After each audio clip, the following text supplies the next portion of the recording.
ce sont des volts, puisqu'il s'agit des potentiels. Ce sont des volts. Voilà.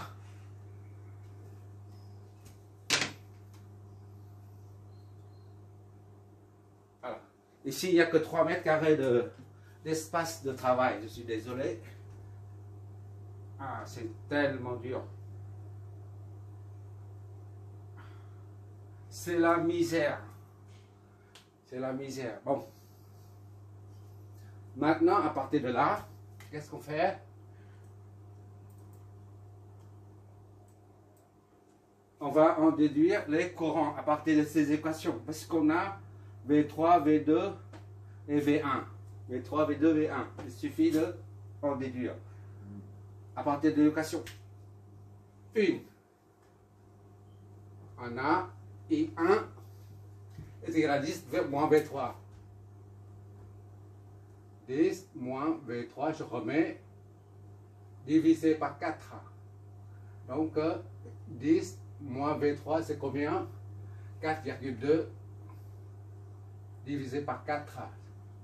Ça donne combien? 4,2 divisé par 4. 1,45. Donc, 1,45, soit I1 est égal à 1,45 ampères. D'accord? On va entourer ça comme résultat.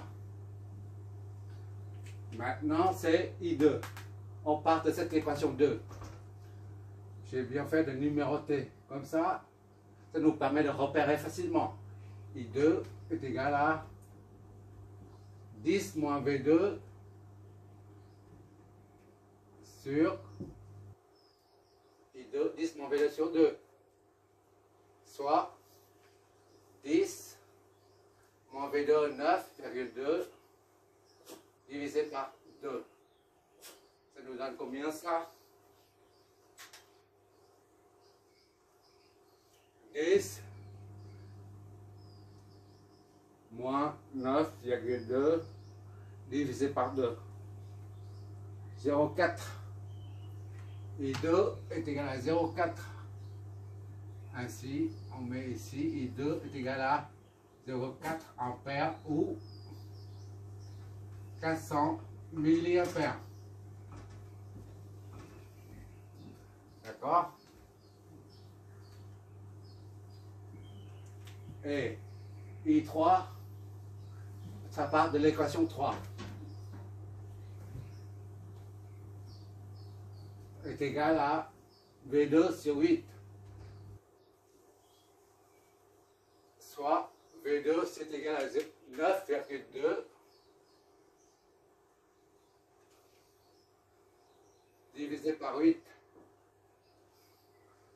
Moi je ne suis pas doué en calcul mental.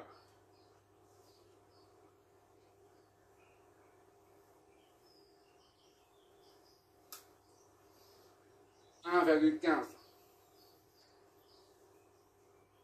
C'est ça, 1,15. C'est ça. I3 est égal à 1,15 ampères. D'accord? On va l'entourer. I4, c'est quoi? À partir de 4 est égal à V3 sur 6. Soit V3 c'est 4,2 sur 6. Ça donne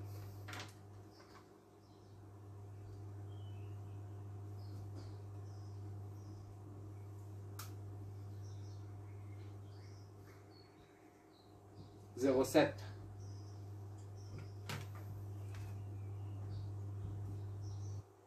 I4, le courant I4 est égal à 0,7 ampères, soit 700 milliampères. D'accord?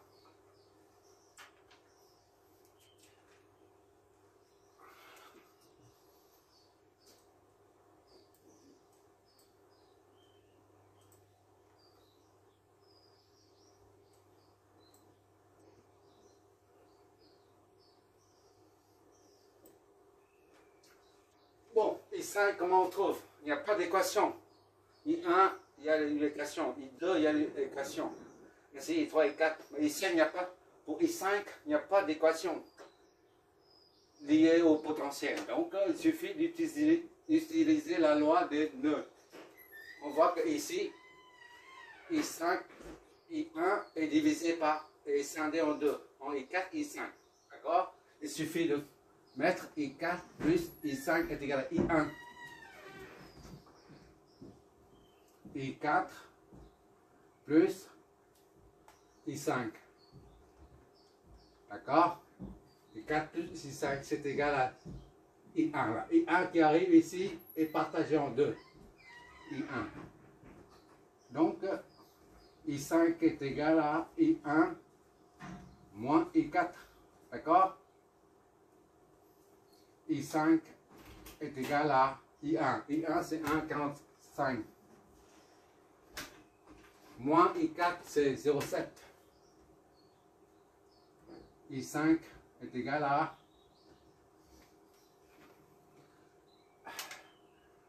1,45 moins 0,7. 0,75. D'accord? 0,75 ampères, soit 750 milliampères.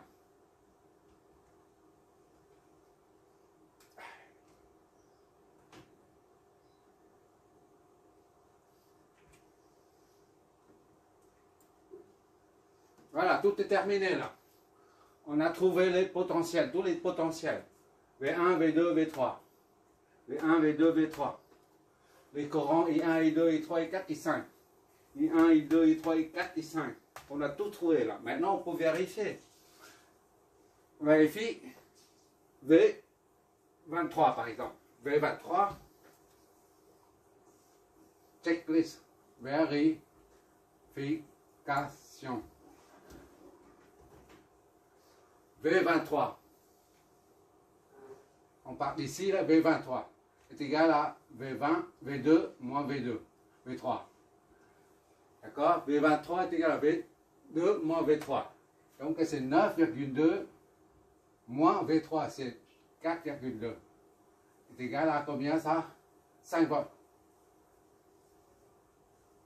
Ok, regarde bien, V23 correspond à 5 volts. On a bien vérifié.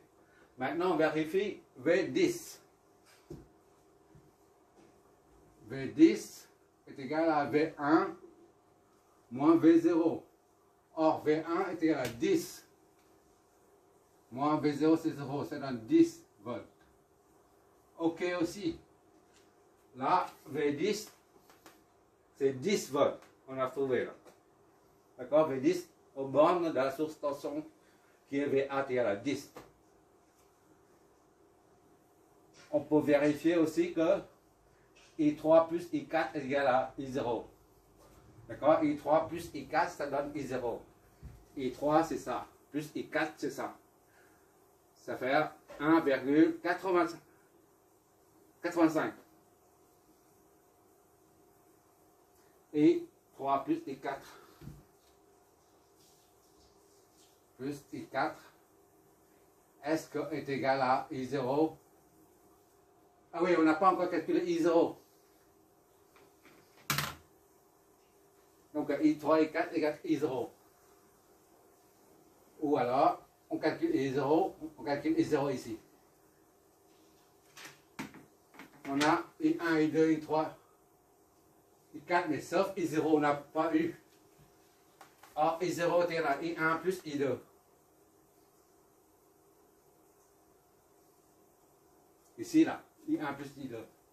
Donc, I0 est égal à I1, c'est 1,45. Plus I2, c'est 0,4. Soit I0 est égal à 1,85 ampères. D'accord? On a oublié de calculer I0. Maintenant, on l'a. Bon, on vérifie I0, comme on a dit tout à l'heure. Vérifie. Ici, I1 et I2 est égal à I0. D'accord? et ça. Et maintenant, on vérifie. Est-ce que I0 est bien égal à I3 plus I4? I0, est-ce que est égal à I3 plus I4? I3 plus I4. I3 plus I4, c'est quoi? I3, c'est là, 1,15. Plus I4, c'est combien? 0,7. Donc, 1,85. I0 est égal à 1,85. On retrouve ici. D'accord? Donc, tout est cohérent. On retrouve I0 là. Bon, tout est terminé pour cet exercice, cet troisième exercice. Je reprends, comme d'habitude. On commence par nommer les points d'intersection. 1, 2, 3, 0, 0, 0. Une fois les points sont nommés, on note le potentiel V1, V2, V3, V0, V0, 0. Et puis, on fait une supposition